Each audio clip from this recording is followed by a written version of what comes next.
mabiya tashar Jakadan Alheri YouTube TV. Muna muku jinjina da gaisuwa ta musamman, sannan muna tunatar da ku da kar ku manta ku danna muna subscribe, ku yi sharing, sannan ku danna muna like domin faɗaɗa ayyuka wannan tasha mai tarin alheri. Jakadan Alheri YouTube TV, tushen haskaka rayuwa. Barka da yamma sa. To ina da tambayoyi guda biyu ne da zan yi da wannan yammaci. Tambaya ta fari, me ake nufi da shari'a? Saboda dai gashi ana tafin wato Qur'ani, wato littafi mai tsarki da tsare-tsaren da ya zo da shi ake dogara. To amma menene shari'an kam? Saboda wato jiya na gani wato a BBC ana hukunta wato wanda suka yi laifi ne saboda tsarin da ya zo da shi wato a cikin wani abin da ake kira shari'a. To ina so in san ma'anan wato shari'an. Wannan shine tambaya ta fari. Tambaya ta biyu ko shine wato misali a addini kamar Hinduism muna da tsari na bauta ma Allah da kusantansa, ta inda wato in har ma muna rera masa wato waƙoƙi mukan mai da hankalinmu akan wani abu wato misali kamar su hasken candle da muke kunnawa.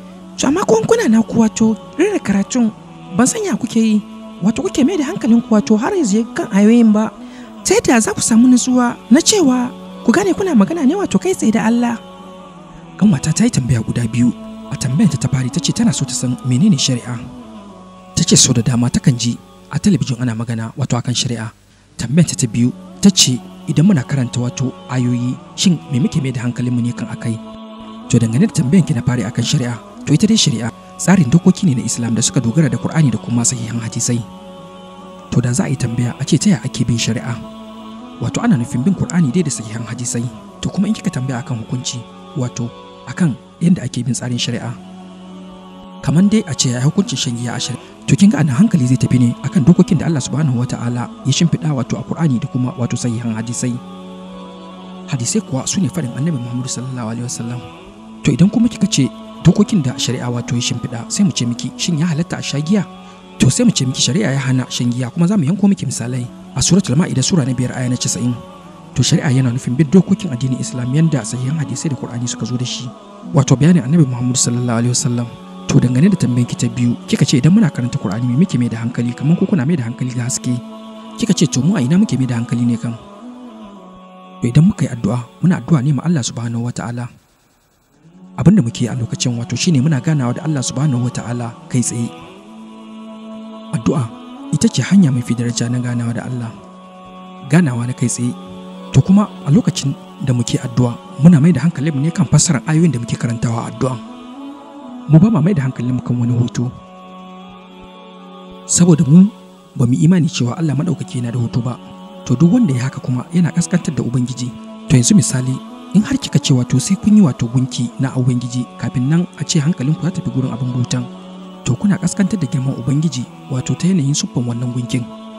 Kuma da za a ce gunkin ya faɗi ya fashe, to kun ga cewa ai za ka yi tunanin Allah ya gagara kare kanshi inda shi ne maɗaukakin. To bai kamata a kaskantar da girman Allah ba, kuma hakan aibanta Allah ne. Shi sa mun za mu yi addu'a mukan yi ne kai tsaye, kuma muna mai da hankalinmu ne kan fassarar ayoyin da suke wannan addu'an. To saboda wannan dalilin ne ma a sallanmu. Sallah wato kalma ne na Larabci. Hanya mafi girma na samun nutsuwa a sallah shine ka san ma'anan kalmomin da kake faɗi a sallan. To mukan nutsu ne ta sanin kalmomin da muke faɗa wannan sallan.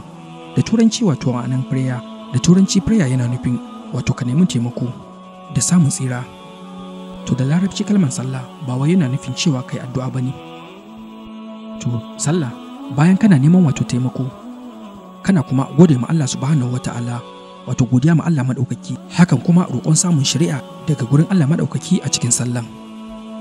Misali bayan ka karanta suratul Fatiha, to limamin shi jagoran sallan da fari zai karanta suratul Fatiha ita kanta neman shari'a ne, hala kuma ya karanta suratul Ma'ida sura na 5 aya na 90. Ya ayyuhallazina amanu, ya ku wanda kuka imani, innamal khamru wal maisiru, an haramta muku wato shan giya da caca, wal anzabu wal aslamu, da bautan duwatsu, yin gunki da kuma yin duba. Rujtun min amali shaitan, aka ce wa'innan rudi ne daga shedan. Fashtanibu lalakum tuflihun, ku kawarce ma kan kuna son samun tsira. To kin ga anan bayan wato godiya ma Allah, bayan neman taimako kuma muna samun shari'a a sura, aka ce kar a sha giya, sannan kar a yi caca, sannan an haramta yin duba, kuma kar a yi bautan gunki.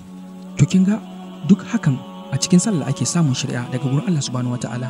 To saboda wannan dalilan shi yasa ni nake kiran sallah a matsayin programming domin samun tsira.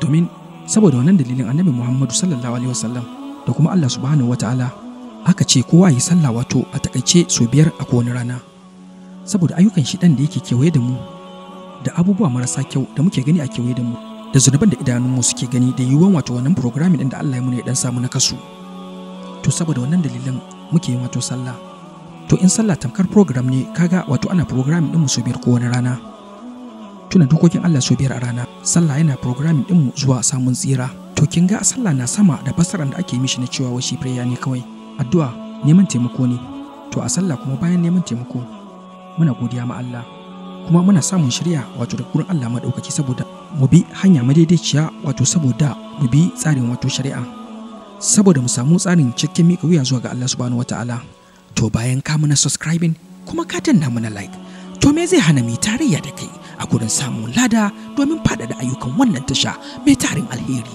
jakkadan alheri YouTube TV tushen haskaka rayuwa to ku taya mu yaɗa wannan tashan domin ta ci gaba da samun viewers da kuma subscribers amma babban fatan mu shine addu'anku da kuma fatan alheri shine ƙarfin gwiwanmu